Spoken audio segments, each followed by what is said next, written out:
আসসালামু আলাইকুম। Welcome to my channel. কেমন আছেন সবাই? আশা করি ভালো আছেন। আজকে আমি বানাবো সিঙ্গারা। তো এই সিঙ্গারাটা নর্মাল কোনো সিঙ্গারা না। তো এটা একটু ভিন্ন স্টাইলে তৈরি করছি। তো প্রথমে আলুটা সিদ্ধ করে নিয়েছি। এখানে 2টি আলু দিয়েছিলাম। আর এটা কিউব কিউব করে কেটে রেখেছি। আর সঙ্গে ছিল কুরবানির গরুর গোস্ত।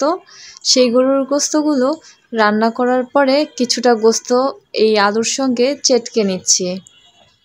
দেখতে পাচ্ছেন আমার আলুটা প্রায় মাখানো হয়ে গিয়েছে। তো এরপরের প্রসেসে চলে যাব। তো একটি ডো বানিয়ে নিয়েছি ময়দা দিয়ে। এরপর সেটি একটু বেলে নিচ্ছি গোল করে। এই গোল রুটিটির মাঝখান থেকে কেটে নিয়েছি। তারপরে দুই পাশটা ধরে একটুখানি পানি নিয়ে নিয়েছি, দুই পাশটা জোড়া লাগিয়ে দিয়েছি। আর ভিতরে যে সিঙ্গারার জন্য পুর করে রেখেছিলাম আলু দিয়ে এবং গোস্ত দিয়ে, সেটা দিয়ে দিয়েছি।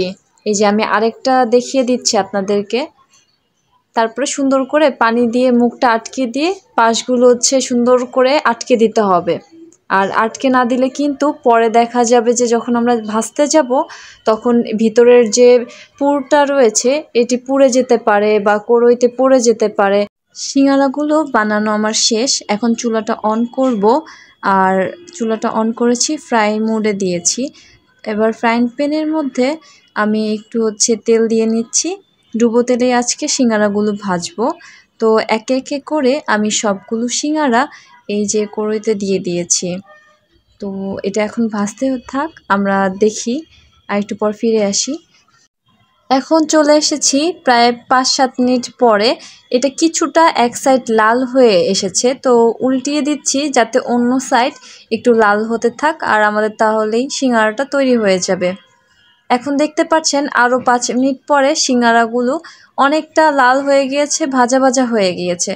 এখন তেল থেকে আমি এটি উঠিয়ে নিব। চুলাটা অফ করে দিচ্ছি সেই মুহূর্তেই।